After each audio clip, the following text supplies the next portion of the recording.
Welcome, everybody, to the Cover 2 podcast. My name is Nick Nenad. I'm Jared Smith. And today we have another great show for you. We are going to be discussing the Last Dance documentary. All 10 episodes have appeared on our television screens, and we will talk about the documentary itself. We will also go into a couple of teams that we want another Last Dance-like documentary to be told about. And then we will also get into some comparisons with the Bulls compared to a lot of other historic basketball teams, and even some player comparisons between Michael Jordan and others. You could probably guess who we're going to talk about with that. And then we will end the podcast discussing more the reopening of sports. We've had some great news this week. A couple major states' governors have come out and said that sports can start potentially in a couple weeks, which is insane from what we've been hearing the last couple weeks, where we've been hearing that potentially sports aren't going to start till later this year or 2021. So it's like a total 180. It's crazy. It's crazy. But yeah, so we wanted to start with Last Dance. We know this is obviously the biggest sports news. Everybody's been watching it. It's the biggest the best rated documentary ever on ESPN as far as their 30 for 30 series.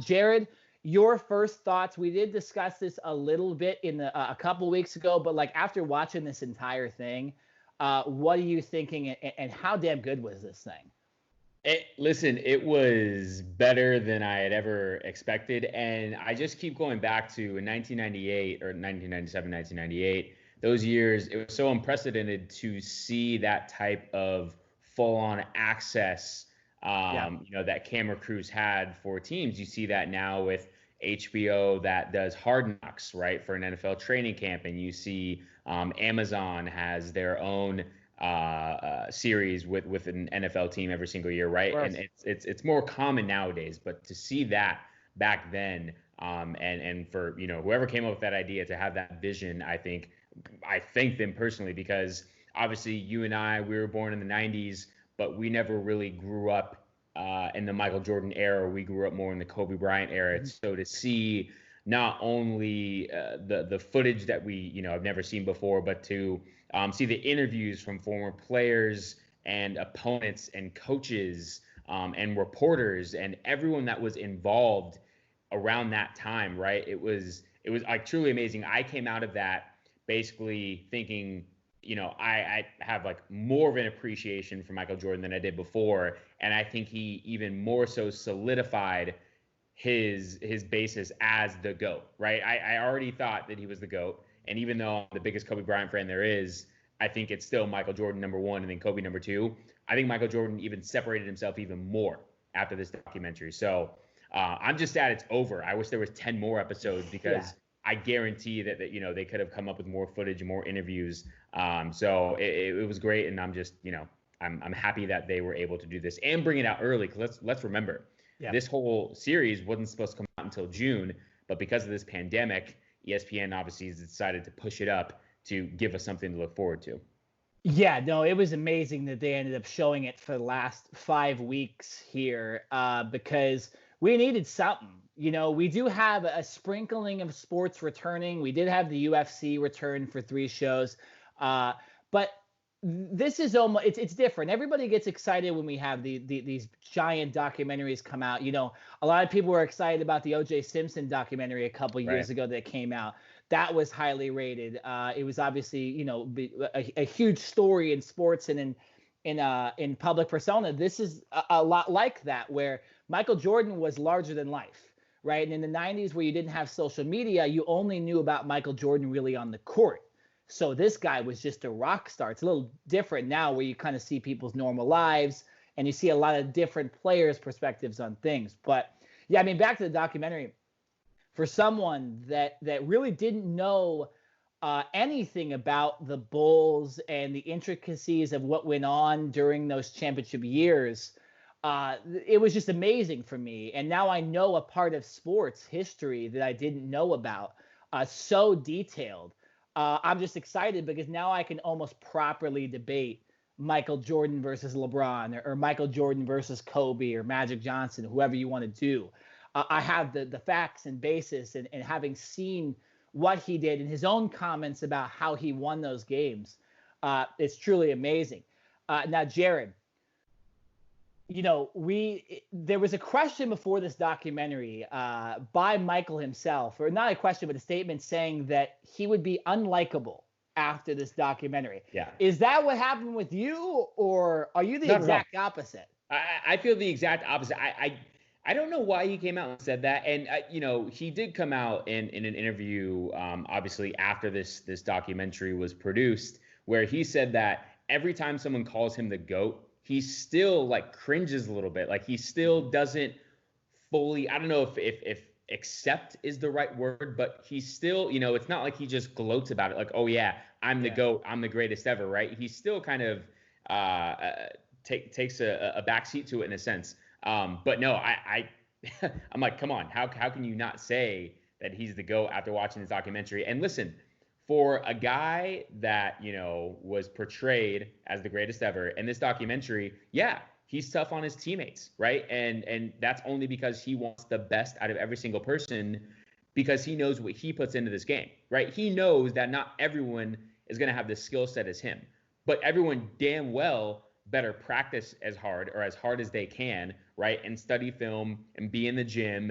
and be one of those first guys in, last guys out, right? And we all know that Dennis Rodman, for example, wasn't one of those guys. He went to Vegas during the playoffs over the weekend, right after a game. And there was one point in the series, I believe it was episode 2 or 3, where Michael Jordan had to fly to Vegas to get Dennis Rodman out of bed, right? Because Dennis Rodman needed a little hiatus and a little, weekend getaway. So, yes, he demanded a lot out of people, but guess what?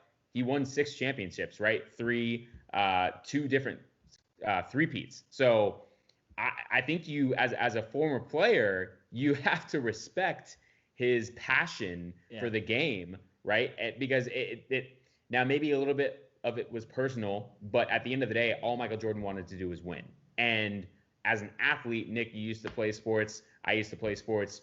You can understand that, yes, it's you have to be driven, right? You have to eat, breathe, and sleep what you do to be successful. And obviously, Michael Jordan paved the way. And there's a reason why you can really only put maybe Kobe Bryant and LeBron James. There's a very small group of people that you can put in that Michael Jordan category, because not everyone is willing to sacrifice and do the things that he did. So I have more respect for Michael Jordan after watching this documentary, and I like him even more.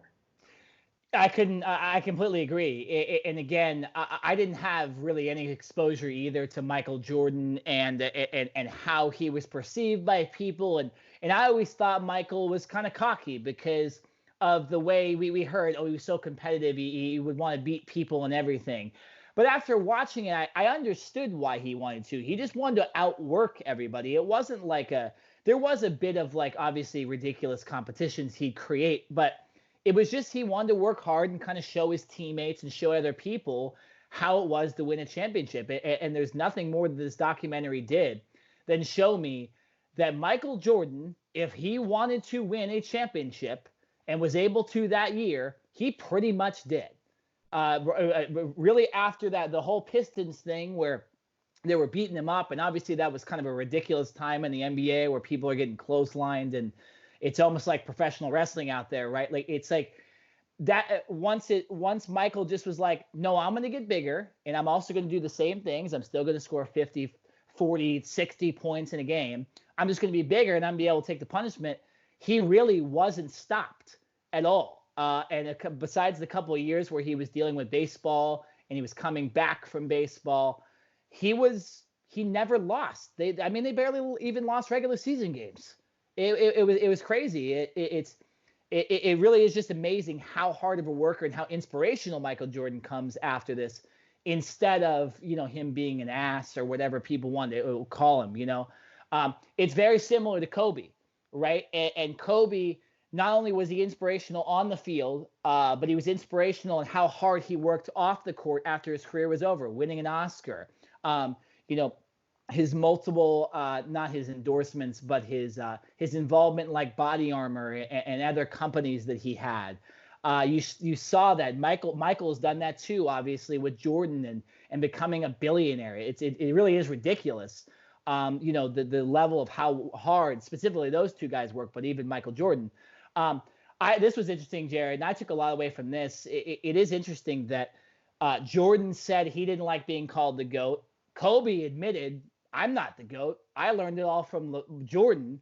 Right. It was interesting to you to hear kind of both of those guys, and specifically Jordan, just come out and say, oh, no, I'm not, I'm not the GOAT. It's weird to me. Like you kind of talked about it a little bit, but like just specifically both those guys were very similar. It was interesting to me to hear that from both of them. Well, from Kobe's perspective, I think it's all just respect, right? Yeah. And he understands, yes, Michael Jordan was the big brother, and Michael Jordan looked at Kobe as the little brother, took him under his wing, and whether it was shooting the patented fadeaway jumper or sticking your tongue out. I mean, literally, Kobe Bryant was a splitting image, right? It's almost like, they didn't look alike, but they were brothers. You know what I mean? Kobe wanted to do everything that Michael Jordan did and be even better, right? Now, every time the question came up of, who is better, obviously Kobe respectfully wouldn't want to answer the question.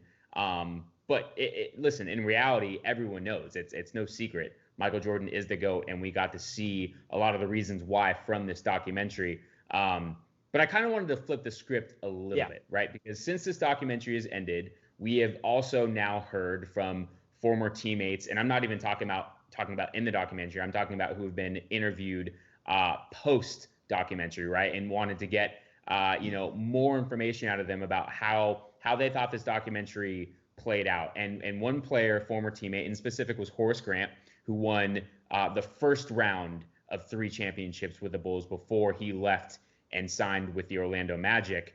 Horace Grant actually, how do we put this bluntly, was not a fan of this documentary at all, right? Felt that a lot of it was, he called it a so-called documentary because he feels that Michael Jordan had too much say in this. And that when one person, right, when a documentary is about one person or specifically surrounded about that one person in Michael Jordan, that Michael Jordan should not have had as much control as he did as far as controlling the narrative with what gets said, what, gets cut out, that type of thing. So, Horace Grant went into a lot of different specifics about the time when Michael Jordan, when they were on the charter plane flying to a city, and Michael Jordan told the stewardess not to feed Horace Grant because he had a bad game, right? Now, Horace Grant didn't deny that didn't happen. He said, yes, Michael Jordan did say that, but Horace Grant also came out and defended himself and saying, I also stood up to Michael. And he said, I gave him a couple of choice words that he couldn't say on air and that we can't say here. But I think we can all visualize and picture what Horace Grant did say and standing his own ground and firing back at Michael, right? And a lot of instances in this documentary, Michael Jordan was looked at as the bully, as the guy that was not only pushing his teammates, but sometimes went a little too far. And Horace Grant was like, whoa, whoa, whoa. He's like, yes, there were times when Jordan went too far, but he's like, a lot of us did, stand our ground. And I think he's basically saying as this documentary did not completely portray what was actually happening. So, I want to get your thoughts on that. Mm-hmm. And as great as the documentary was, Horace Grant and some other people are coming out and saying, pump the brakes a little bit. There's a lot of things that were misportrayed and not told, fairly. I've heard that's the number one complaint about the documentary as well, is that Michael Jordan essentially controlled half of this, and that he obviously controlled it even being released. And then most of it is about him and his opinions on things. Here's what I have to say about that. Horace Grant isn't Michael Jordan. Steve Kerr isn't Michael Jordan. There's a lot of not Michael Jordans that were interviewed in this that complain about how they were portrayed. That's just the way life goes. Like Michael Jordan, we obviously are more interested in Michael Jordan's perspective on things than Horace Grant's or Steve Kerr's or BJ Armstrong and other players. You know what I'm saying? So I've heard a lot of players complain. I've even heard Scottie Pippen complain about his portrayal, which I could sort of agree with. Again, I don't know anything about that time. I didn't watch the news. I was too young. You know what I'm saying? I didn't watch SportsCenter every day getting the narratives like I do about LeBron and Kobe and all them. So, all these players coming out complaining, well, okay, pay for your own documentary and do it your way and say it the way it was, right? I'm sure Michael put some stake in this and put some money up for this potentially, you know what I'm saying? And even if he didn't, he's Michael Jordan. He's one of the most famous people on earth. It's just different. Okay, as unfair as it is, us fans are going to care more about Michael's perspective on things since he was the quote unquote GOAT than all those other guys. So, and these are such minuscule little things that these guys are complaining about. I mean, Steve Kerr got to explain his role in the fight, right? And Michael backed down from that and said, I respected him after that. So, maybe you should have punched the guy or something like that. You could have been in the documentary, right? Maybe. How much did they really? Well, okay, that's you have an interesting point, an interesting take, I should say. And so here's a follow-up question to that, right? So in the time when Michael Jordan retired, his first retirement, right, when he went to play for the White Sox in the minor league, that following season where Scottie Pippen basically became the leader and the go-to guy for that team. And I believe it was episode 4 or 5 where they highlighted that series against the Knicks where Scottie Pippen, chose to not go in the game in the final seconds, right? Because Phil Jackson designed a play that was going to Tony Kukoc and not Scottie Pippen, right? So Scottie Pippen obviously threw a big tantrum and quit on his team, right? Everyone knows it. He knows it. Former players know it. But that was highlighted in this documentary. And in reality, that didn't have anything to do with Michael Jordan, right? Yeah. Or with so, what are your thoughts on that? Because Michael Jordan wasn't a part of that team. He was literally playing minor league baseball. And yes, obviously, Tony Kukoc ended up making that shot. So they ended up winning the game, right? But I want to get your thoughts on this because you're right. Some of the things that Horace Grant was bringing up about being unfair, being untrue, they were minuscule. This wasn't minuscule. This was Scottie Pippen, the Robin to Michael Jordan's Batman, quitting on the team. So that's a pretty big deal. What do you have to say as far as that being portrayed in the documentary, or do you feel like that should have been left out? Oh, no, of course not. It should absolutely have been left in. It's part of the Bulls story. What I got from this documentary is it was primarily obviously about the 1997-98 season because of the found footage that they have. It also told the backstory of the Bulls franchise, and it also told the backstory of Michael Jordan because, like I was just saying, that's what we care about. We don't care about the backstory of Scottie Pippen. He can have his own documentary made about him like Dennis Rodman. If you want to learn about Dennis Rodman and you didn't think Dennis Rodman was properly portrayed in this, which I don't think anybody will, you can go watch his ESPN documentary for an hour and a half, right? So absolutely that should have been part in. And that's one of the reasons why Scottie Pippen should just be quiet. The guy quit on his team, something Michael Jordan would have never done. So immediately when I heard that, I was like, well, there it goes. That just shows it that Scottie Pippen was a level below Michael Jordan, right? Not that anybody thought that Michael Jordan wasn't better than Pippen, but once he did that, it showed the selfishness. And Scottie Pippen, even during the 97-98 season, was doing the same thing. He sat out like half the season. So that guy can't talk about his portrayal. He caused all of that. And it's almost like he's just mad they brought it up. Well, right? What's even crazy is when he was being interviewed for this documentary, they asked him if you had a chance to go back and change things. And, what would you do? And he said, I probably wouldn't change anything. He said, I wish that it would have. It was weird because he almost it was like a double standard, right? He was like, I wish that it went differently. But he said, if I could go back, he said, I probably wouldn't change a thing. And you're kind of like, I was sitting there scratching my head like, wait a minute, like, why would you not want to go back and change that situation? Like, yes, the Bulls ended up winning the game because Tony Kukoc made the last second shot, but you quit on your team. So regardless of if Kukoc made the shot or didn't, regardless of whether you won or you lost, you quit on your team and you are the leader of that team.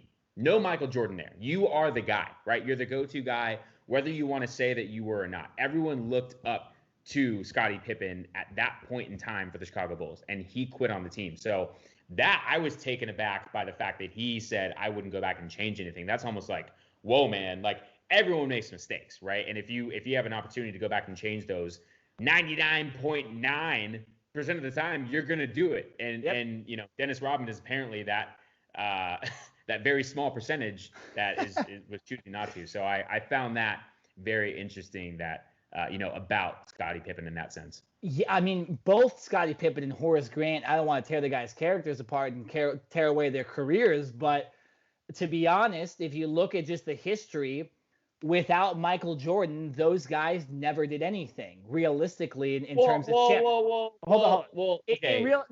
But compared to what Jordan did, and that's why I think the complaint is because let me just explain myself.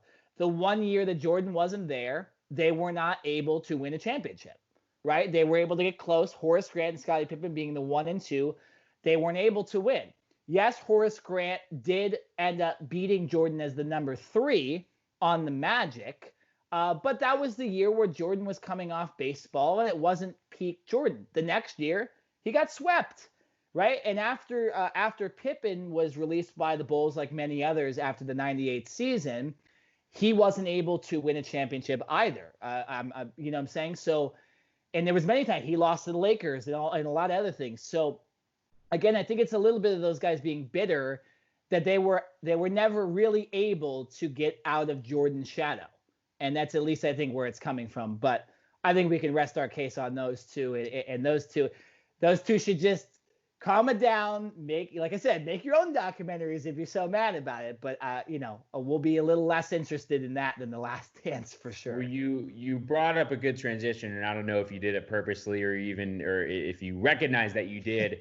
But I want to jump to another storyline, and this is more towards the end that came up in episode 10, the final episode, where Michael Jordan to this day is still very hurt and felt like there was unfinished business as far as whether that team, that entire nucleus, including head coach Phil Jackson, could have stayed together for a potential 7th championship, right? And obviously that did not happen.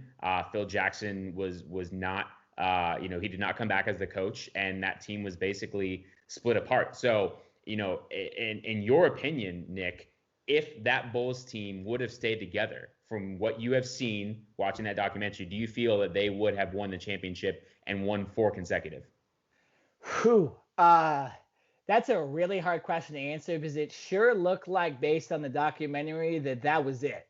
That was what those guys had. And it was interesting to me when I heard that too, because that Michael was disappointed that wasn't able to happen, because you kind of want to go out on top, right? But it seemed like Michael was willing to lose that 4th championship. Like he was willing to essentially end his career as a loser and not a winner. I was super surprised at that. But when you actually look at the semantics of the whole thing and you look at what would have had to happen, it was going to be impossible for all those guys to come back. Pippen had been, quote unquote, so disrespected by that organization money wise. And, the last year specifically, there was no way he wasn't going to sign with another team. Money was more important to him at that point than a championship. And again, it goes back into Scottie Pippen's, a little bit of his selfishness in this whole thing. They would not have been able. Rodman, there was no way he was going to play with them. You know what I'm saying? Like Rodman was done. He went to professional wrestling after that, right? And he played. I don't know why anybody signed him after that season. I would have never signed that dude after what he did specifically in '98. But and then you look at Steve Kerr. Steve Kerr was a valuable role player. We see that a lot in championship teams where role players get probably more than they deserve because they were on championship teams. There's many other players, but I guess if they had all agreed to 1-year contracts, it would have been interesting. They definitely would have been a contender, but I just don't realistically see how they would have gotten all the guys back and had enough of a team to actually win a 4th championship. If I had to put my money on it, I would have said no, they wouldn't have won it. Oh, I would have bet $100,000 that they would have. See, I'm of the mindset of if it ain't broke, don't fix it, right? And listen, Jerry Krause, the general manager. Would you have Phil Jackson? Would you have? So Phil Jackson has to come back too, right? Right, and here's the thing. So at the beginning of the 1997-1998 season, right, they've won 5 championships. Before they win their 6th, Michael Jordan highlighted this, and other players did as well, that Jerry Krause basically said, Phil Jackson, you are not coming back. This is your last year, no matter what. Right. So after the season, after the Bulls win number 6, right, everyone's riding high, everyone's feeling good. Phil Jackson obviously takes some time away, and he gets a call from Jerry Krause and says, hey, what about coming back for 1 more year? Right.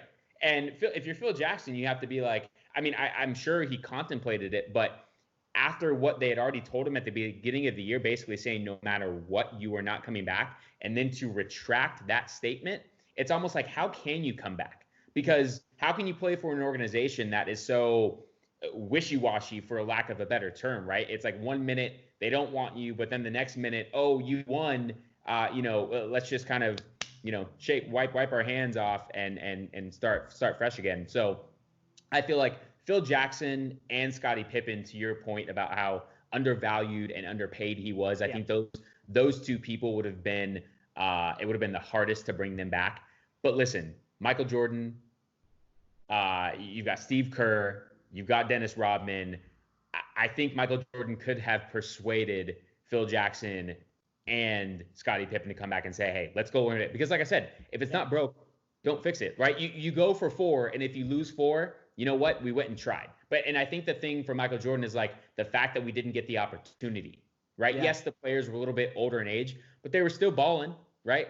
That was the year Michael Jordan. They won in the flu game. Scottie Pippen basically played with a jacked up back to barely walk up and down the court, and they still somehow found a way to beat the Jazz and go on and win the championship, right? So I'm just like, what if, right?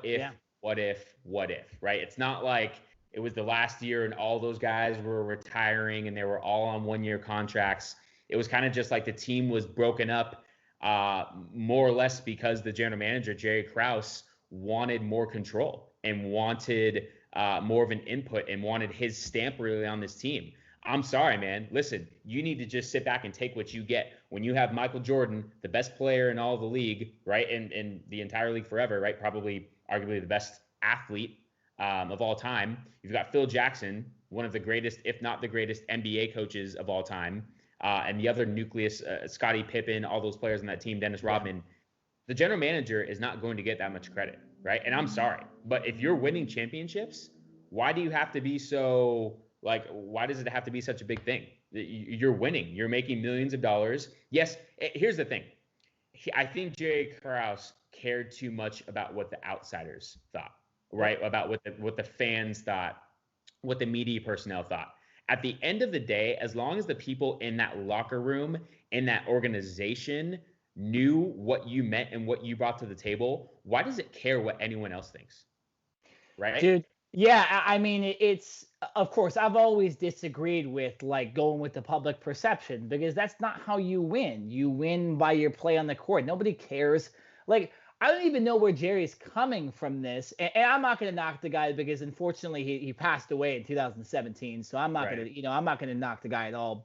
And he was one of, if not the greatest GM of all time. No, see, that's the thing. I'm not knocking that. He was the one that helped put the team together. But it's like his ego got so big that he almost lost sight of where he was in the pecking order and the fact that this team was winning, right? And you're going to break this team up all because you want more credit, right? It's just, to me, that's where I feel for Michael Jordan and saying, hey man, we left something on the table.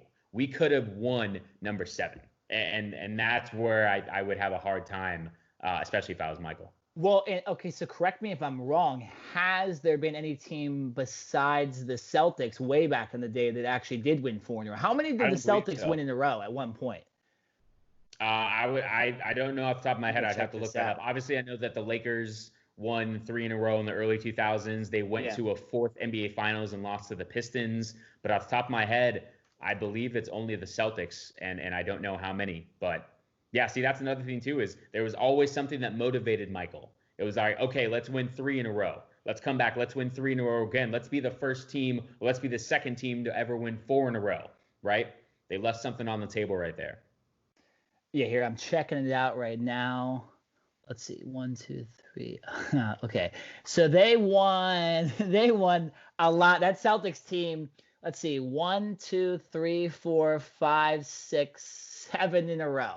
Ooh. 8 in a row. Hold on. Okay, so listen, the Bulls wasn't going to get to 8 in a row. No, but 4 is pretty nice. I swear to God, the only 2 teams in that league back then were the Lakers and Celtics. So, but yeah, it's a different era. It's the 50s and 60s. But I mean, in the modern era, to think that a team could win 4 in a row is just ridiculous. I think the only team we could have thought maybe was when Durant and the Warriors were in the finals. I mean, but they even lost.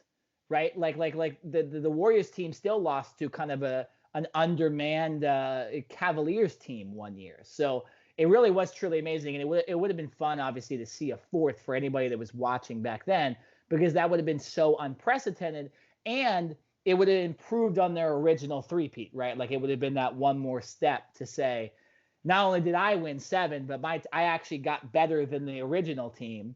And I think he did it just because Horace Grant had run his mouth. He's like, I'm gonna win one more than Horace Grant won on this team, right? No, just kidding about that. But yeah, very interesting stuff.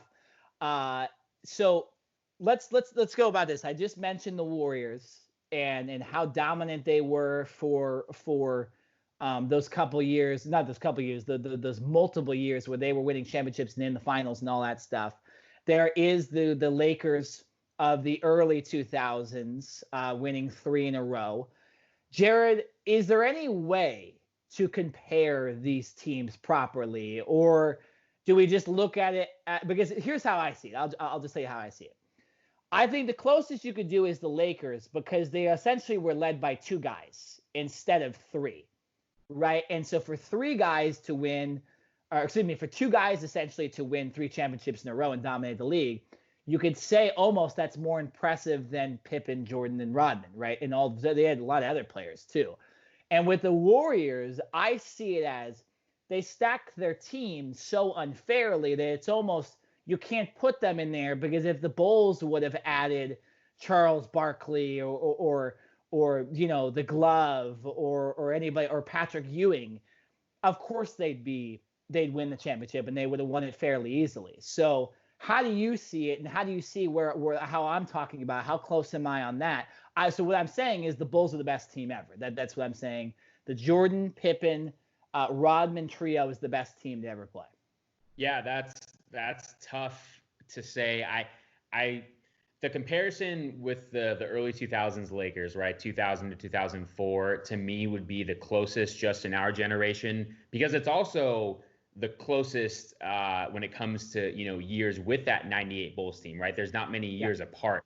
When you're looking at this Warriors team, that's over, it's almost 20 years apart, right? Also, to be honest, I don't think the Warriors would stand a chance. I think they get their ass whipped. And mainly because I think back then, obviously, the game was a lot tougher. It was a lot more physical. I think Dennis Rodman would have dominated Draymond Green, even though Draymond Green is somewhat of a physical player in today's NBA, and he's very passionate and very vocal. But I just think that Bulls team, the way that they were built, how physical and mentally tough they were, teams, basketball today and just sports in general today is not as physical, right? The players are protected a lot more. And yes, even though the Warriors can shoot the lights out and they can shoot threes all day long, I just don't see how this Warriors team, with a healthy Klay Thompson and a healthy Kevin Durant and a healthy Steph Curry, would really be able to match up in a 7-game series with that Bulls squad. I think the Bulls squad would run all over them. And so I just, the toughest part of those comparisons is just it was a different era, a different time. And like I said, players today are so protected as opposed to back then.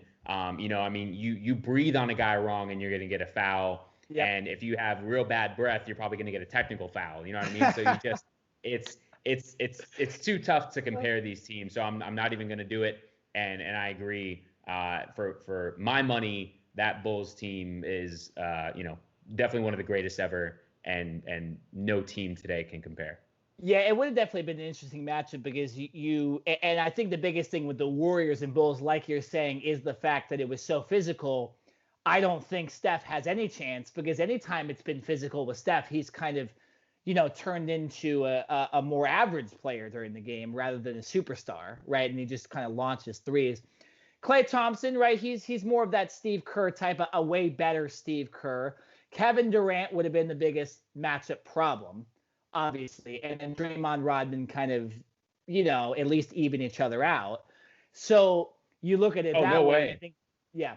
Well, I'm saying at worst, even each other out, right? Like Draymond could shoot a little better than Dennis Rodman most of the time. We've seen, Draymond Green look atrocious shooting the ball.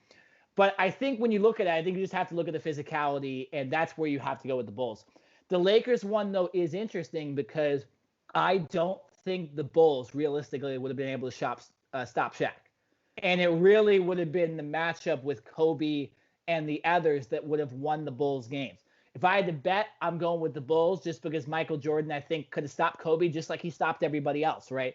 During this documentary, you just heard, oh, Reggie Miller said that, and next game he has 10 points, right? Oh, this guy said that. Oh, that guy, he scored more points than that guy in the first half, right? Like, so it's, I think when you look at the Lakers matchups, because Shaq did say right when this documentary came out that the Lakers would have beat the Bulls for sure, right? Those 2000 to 2002 teams. But I think when you have to look at it, Shaq would have been a matchup nightmare. Everybody else, though, it's like, where's Pippen and right? Here's a different perspective on it, and not necessarily looking at individual matchups. The one argument I guess I would say, if you really wanted to put that 98 Bulls team with a 2001 Lakers squad, they both ran the same offense, right? And I think that's also one of the more difficult things when you're trying to compare the 98 Bulls to the 2017 Warriors, where all the Warriors do is line up and shoot threes all day, right? So the Lakers, obviously, both those teams had Phil Jackson as the coach. They both ran the triangle. So I think that's even more, would make it more of a closer matchup because the Lakers were running the same offense. So it's like Michael Jordan and Kobe are the same, right? No one can compare to Shaq, but from a scheme standpoint, you have two of the same schemes. And I think that is what would, make things as equal or close to equal as you possibly could. So that's something that I would look at. Yeah, that's very interesting too, because you do forget that it is literally the same coach that won all the championships with the Lakers and Bulls, right? It's the same guy. And then even if you look at the Warriors, it's Steve Kerr, right? Who was a huge member of the Bulls and probably took a lot of what he learned there to the Warriors in creating his kind of type of super team. Obviously, he was a big 3-point shooter. So, it's very interesting, and you could compare it all day. But at least for my money, I just don't think Michael would have allowed just one guy to beat their team in Shaquille O'Neal. And I don't think he would have allowed the 3-point game. It's pretty easy to guard 3-pointers realistically, right? Like, I know Steph has great carries, but like if you just scheme it up, the Warriors probably would have lost. And they did lose to the Cavs, which I think right there proves that a team that was similar to Michael Jordan's. So I'll pose this because I think it's easier to compare Kobe and Michael because Kobe didn't end up winning the sixth championship and wasn't able to compete the third championship in the second time around. And realistically, Kobe wasn't the best player on his team when the Lakers had Shaq. Could we agree with that? Yeah, I'm not gonna fight you. I'm not gonna argue with you on that. So I want to go. I'm gonna ask you this because we are running a little bit low on time. We've been talking about The Last Dance for a long time, and I want to get to our next segment. But with LeBron James has won. He's won 3 championships. Correct? Am I right about that? He's won 3 championships. LeBron has won 3. Yes, 2 with the Heat, 2 with the Heat, 1 with the Cavs. Yeah, and he hasn't won one because he's with the Lakers. You could say Lakers are going to win this year, whatever. But let me just make sure about this. Just so, okay, yeah, 3-time champion. He's obviously been in the finals a lot more and has relatively more playoff success than Michael Jordan besides the championships. Let's say LeBron wins 3 championships with this Lakers team, this Lakers franchise. Is that where you say LeBron James is better than Michael Jordan doing it at the age he would have done it and still being arguably the best player on his team the second way around? Is that where we do it, or is there already an argument that LeBron James is better than Michael Jordan right now? No, I don't think there's an argument right now. And it would take LeBron James at least matching Michael Jordan with those 6 championships. Right now, the only thing that you can, in my opinion, that you can argue is that LeBron James, when they were both in their prime, is potentially a better athlete. Mm-hmm. Not saying he's a better basketball player, but he's a better athlete. But no, as of right now, where Michael Jordan stands with his championships compared to LeBron James, there is no argument, in my opinion. It is Michael Jordan, hands down, no doubt. And LeBron James would have to at least get to 6 until I would even have a conversation about that. Yeah, and what goes back, the problem with me with LeBron too is because I do give him credit for getting his team to the finals so many times in a row. really being the top player on this team. All respect to Kyrie Irving, but I mean, he's essentially doing it himself, right? Kyrie Irving has never proven to be a guy that can get a team to a championship, right? So it really was LeBron. My problem is when you look at the Heat, how those teams with LeBron didn't win all 4 championships in a row. That's where I go right there. LeBron's not better than Michael. He wasn't able to beat Dirk and Jason Kidd and the Spurs, credit to them, but the Bulls never lost to teams like that. They always beat the teams they needed to beat and should have beat. And that's where, to me, unless LeBron wins it at such a late age and goes on to break the scoring record and all that stuff, I think that's the only way. But what hurts me with LeBron is those Heat losses. I'll give him credit for the losses to the Warriors. They stacked their team. It wasn't fair, right? I'm not going to knock him for that. It was impossible one of those years to win a champion, 2 of those years to beat the Warriors, right? But when you look at it, right, like when you look at those Heat teams, the fact that Bosh, Wade, and LeBron weren't able to beat not only the Mavericks but also the Spurs, that's where, to me, that hurts LeBron's legacy for sure as being the best player of all time. Gotcha. Yeah. I can't disagree, man. I can't argue against that. And by the way, if you have an argument why you think a LeBron or Kobe is better than Jordan, please, text me, text Jared, and we will bring you on because I'm gonna roast you. I'm gonna put your feet to the fire, but please, I would love to hear a rebuttal to that. Yeah, because we've given you every possible thing you could go with here to why we think Jordan is the best player and why the Bulls were the best team. So either one, please explain it to us and try not to be like a Warriors super homer or a Lakers homer, like stuff like that. But yes, if you want to come on, you are glad to come on if you have a legitimate argument. I don't want to hear just Kobe's better because he died or whatever. Like, I don't want to hear that, right? Sorry I said that, but I'm just saying, like, that's the way it goes, right? And LeBron, obviously, I think still has a little bit to prove, so that'd be a hard one as well. All right, let's transition into current life. We're not in the 90s anymore. We're going to move to back to May 2020, where we don't have sports on, right? We have NASCAR returned, and we have UFC. And we've heard rumors about baseball and other sports, but right now, essentially nothing going on when we should have the Western and Eastern Conference Finals in both hockey and basketball. We should be in the middle of the regular season, and teams should be having their rookie camps right now. But we've had some good news announced, and that is from multiple governors, specifically the governor of California, Gavin Newsom, who said that sports could return the first week of June. Now, like we talked about, Jared, it's strange that this is being announced because a couple weeks ago he was talking about 2021 being the return of sports, right? At least in California. Now that's changed to, 2 weeks, right, for sports? So, very, very interesting. Let me just go down this list that I gave to Jared before the podcast, though. New York Governor Andrew Cuomo, obviously they've been the most affected by this coronavirus. Unfortunately, he has announced that he is willing to work with the sports leagues on trying to come up with a reasonable date for New York teams to participate. Colorado Governor Jared Polis said his state is certainly ready as soon as the leagues are ready. So pretty much Colorado's ready. Texas Governor Greg Abbott said professional sports can begin again in Texas on or after May 34th, very similar to Gavin Newsom. And he actually the governor of Texas, outlined the basketball, baseball, car racing, football, golf, softball, and tennis leagues can currently apply right now to the state health department in Texas for approval. Not sure why hockey isn't added, but I'm sure they just forgot that on the list. But so Jared, after hearing all that, what do you think happens in 2 or 3 weeks? Do you think we have the return of a lot of these sports, or do you think these might be moved back potentially? No, I seem to feel, at least today, very optimistic, and I think it's these governors and states trying to work in conjunction, work together to say, okay, because here's the thing, right? Doesn't matter what sport, let's just throw out football, for example. California, let's say they can reopen, but Texas cannot.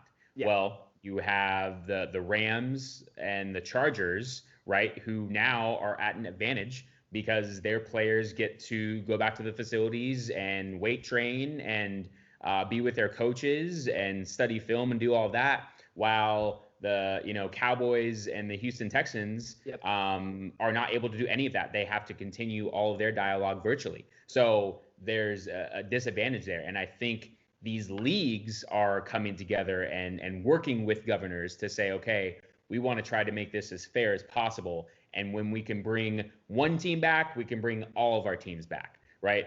So I know that Mike Tomlin, the head coach of the Pittsburgh Steelers, that is one of his biggest arguments, is that he wants everything to be a level playing field and to be as fair as humanly possible. So yes, I'm very optimistic. Obviously we've been following Governor Newsom because we are living in California. And, up until last week, I'm like, we're not going to have sports at all this year. And then all of a sudden, just like that, a complete 180. And now we're looking at potential return of sports in just 2 to 3 weeks. So yes, I'm obviously very excited for it. I'm still, a little hesitant until I actually see teams get back into facilities. Let's take some baby steps here, and we're kind of jumping and saying, oh, we're going to get sports back. Well, players still need to get back into the facilities. I'm sure that they're still staying in shape, but also they need to get back with their teammates, get some practices under their belt, and then we can maybe talk about seeing some games. So let's actually, cut this into pieces and talk about the steps that need to be taken to get these franchises back into play before we just say, oh, we're going to throw them back onto the field or throw them back onto the court or the ice and let them play. Well, yeah, and I'm glad you mentioned the teams, because obviously California they have 3 NFL teams. They have 5 basketball teams, multiple hockey teams as well, although all of them, I believe, are not necessarily playoff bound. So the hockey doesn't matter as much as far as California goes. Texas, you mentioned, there's a lot of teams there. You got the Spurs, you have the Houston Rockets, you have the Dallas Mavericks. I mean, we were talking about, with these specific states, so many teams. So for these governors to come out and say, oh, you guys can start kind of when everybody else is starting, that's huge. I think we will have to wait on New York and New Jersey's teams, because unfortunately they're being affected at so much a different level than almost every single other state here in the United States, that we really do have to wait on them. But it is encouraging that Andrew Cuomo is at least talking about it, right? Like he's at least willing to discuss. Maybe we have teams move to Connecticut or more safe areas of New York, maybe like an upstate New York. Maybe Buffalo is the center of like where stuff goes on, right? I think they'll figure that out as well. But yeah, extremely encouraging, and it was glad to hear. And here's another thing too: Los Angeles has actually been the toughest as far as their rules on the stay-at-homes and stuff like for how many cases and deaths we've had in the city. The Lakers were allowed to go back to their practice facility, as well as I believe the Clippers are going back pretty soon. So I guess what we're seeing here is sports do have the advantage of being able to continue with, besides us, right? But it sure is looking good if California, who's been very, very strict, is allowing all of this to go down. Right. Jared, so go ahead. No, I was just going to say really quick, with the Lakers, it's not like the entire team can get back together and go on a 5-on-5 practice. There's I believe only 4 players can be in the facilities at a time, only X amount of coaches, X amount of, administrative personnel. So there is a cap and a number of the amount of people that can actually be in the building at once. It's not like the Lakers are, running full on practices and they've got a full head start against other people. Yeah, no, of course, and obviously I do believe those restrictions also will eventually get a little less strict as well, because obviously if you're allowing sports, you kind of need to properly allow sports to be able to play. Like, what's the difference of the practice facility compared to a game, right? At that point, like, what do we talk about? But so speaking of kind of safety and all that, I do want to transition to our last topic. It has to do with what we're talking about here. Baseball is the one sport where we kind of predict will come back fairly recently. We've talked about the proposal. We've talked about all that. I did want to give the safety plans. This is according to ESPN, or this is from ESPN at least. I think this has been reported all over, but I just want to give them credit. Here are the safety plans MLB is going to go with during the 2020 season. They're going to be testing multiple times a week for players. Instant testing for symptomatic players. Let's say if someone's not feeling well, it's instant. They're going to have an instant test, and you can get them out and get them quarantined as quick as possible. Those who test positive will be quarantined until they test negative twice. And those who have been in contact with positive tests will also receive instant testing. That's just the main parts of it. So, Jared, what are your thoughts on that? Is that enough, for the MLB, you at least think, to continue? It sounds good. It all sounds like very logical, reasonable stuff that just, doesn't take a scientist or, a rocket scientist to come out with that type of plan. Is it enough? Who knows? I think the one thing that we have to sit here and say is no matter what sport it is, or just in general, when things open up, when restaurants open up, when stores open back up, we cannot be naive, right? People are going to continue to test positive for the coronavirus. And so it's how well equipped are we to be able to, withstand this? And okay, when someone does test positive, do we have the right protocol to make sure that this person quarantines themselves properly and that they, affect the least amount of people as possible? And so I know I'm not giving you a straight answer, but I think it's kind of a wait and see approach. And until we see it, we're not going to know. Sounds good, but like I said, we can't be naive. We know that there are going to be players that test positive. How are these leagues really going to respond?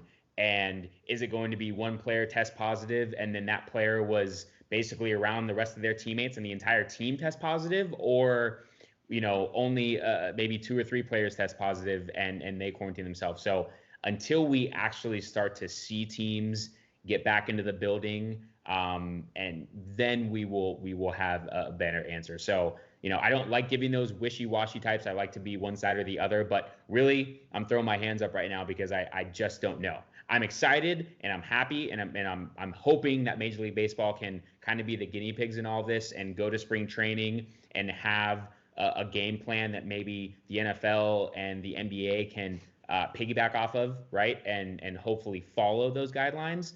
But, we will see. Yeah, no, and this is very similar to what the UFC just did for their in the last 8 days from Saturday to the previous Saturday. They ran 3 events with very, very similar guidelines to this, and I believe the only positive test was Jacare Souza on the first day, who had apparently been around positive people, and the only other tests were his cornermen that were in the same room as him. And everybody else that fought, we're talking about dozens and dozens of fighters and dozens of cornermen, hundreds of people overall. 3 people test positive, none showing symptoms.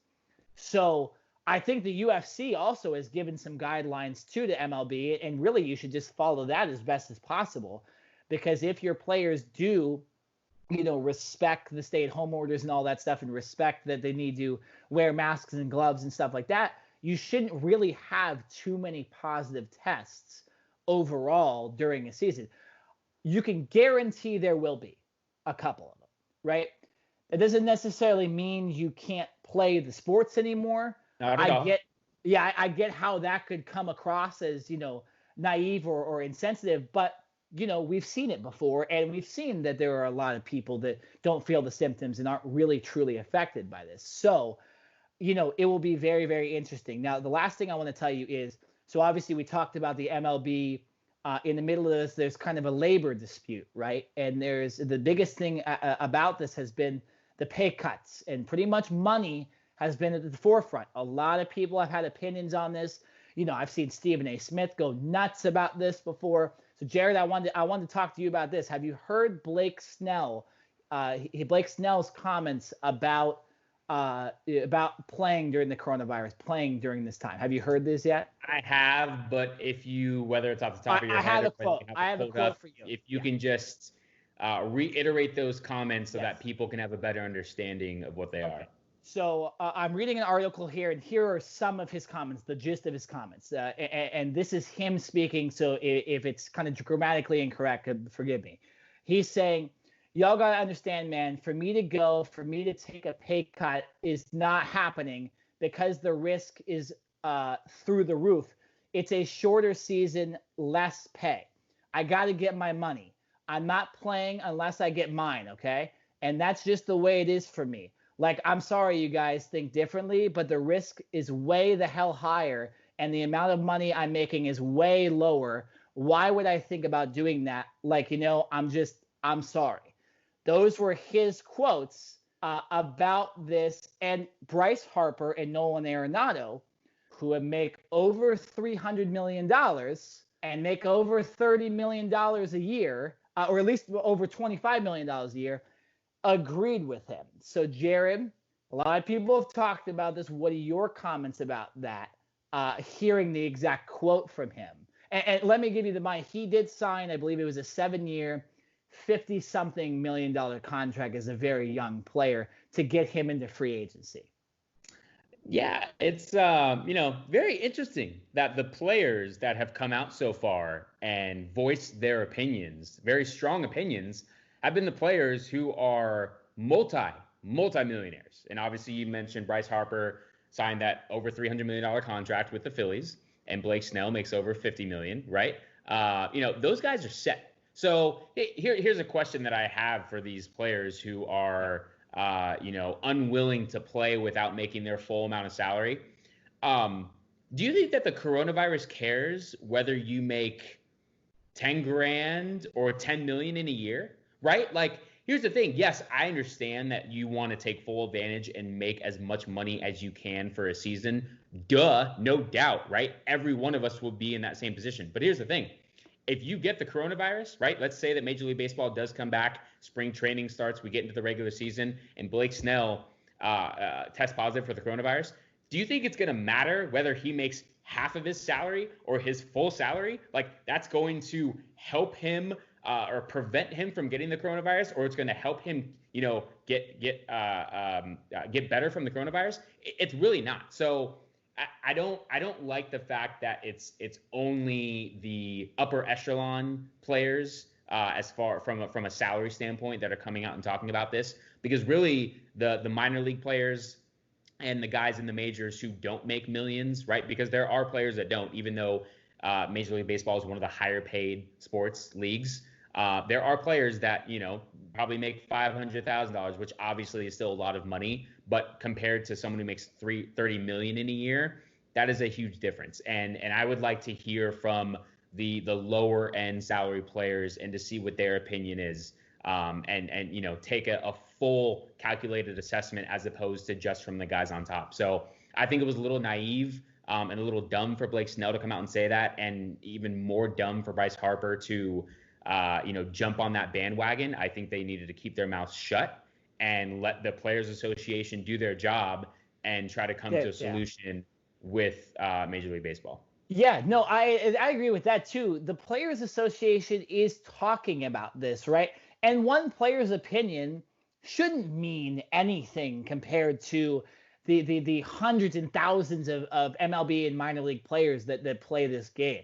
I do agree with you. I think it is a little ridiculous that Bryce Harper is going to complain about making, let's say, $15 million compared to 25. Like, dude, come on. Like, I get it. If you're a player that comes out and says, hey, I just bought a yacht and like I need, like, yeah, we're going to give, but like I can at least understand that. But there is no way.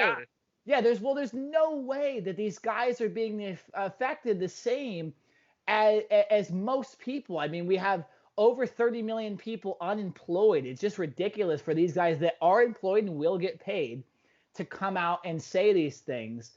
I'm sure there will be some more backlash coming out next week if they do completely disagree with the whole this season proposal that we talked about last week, just simply because of a loss of, say, a couple $1 million on your contract for a lot of these top players. There essentially isn't going to be a minor league season as well, and the draft is only 5 rounds. It normally would be 40. So you're seeing a lot less guys in there's going to be a weird free agent signing period for a lot of these guys, but I mean, it's going to be very, very interesting to see what the reaction is from just a lot of people if the MLB does look so money hungry when they are already obviously have like the best money situation. You could sign for 20 years and $1 billion if you wanted to, and the salary cap truly doesn't even matter. So it does come a little ridiculous from MLB players. All right, Jerry, we need to end this podcast. We're running low on time. This was a fun one. The Last Dance was great. Obviously, sports are close to coming back, and I'm super excited right now. Oh, listen, man. I hope that this all continues to play out and go in a positive direction. And as long as things can be done, as safely as possible to where there's protocol and guidelines in place, I'm all for it. Let's get these players back into the facilities, give them a couple weeks to train, whether it's baseball with spring training, the NBA with a week or two of practices, maybe see if they can salvage some type of season. Even for the NFL, right? All the rookies or, teams with new coaching staffs that haven't been able to get with their players yet. Hopefully these organizations can get their players back into the facilities, get some actual, face-to-face time, and we can start to talk about games. Because like I said, I think we need to take baby steps with this. It's about getting guys back into the locker rooms first and into facilities. Then we can talk about games. Absolutely. But yeah, this has been the Cover 2 podcast this week. We'll be back next week updating you on this crazy situation and if sports truly are coming back, what would be that next week, right? Or at least, closer to that date. But for Nick Nenad, I'm Jared Smith. And this has been the Cover 2 podcast. We'll see you next week, guys. See ya.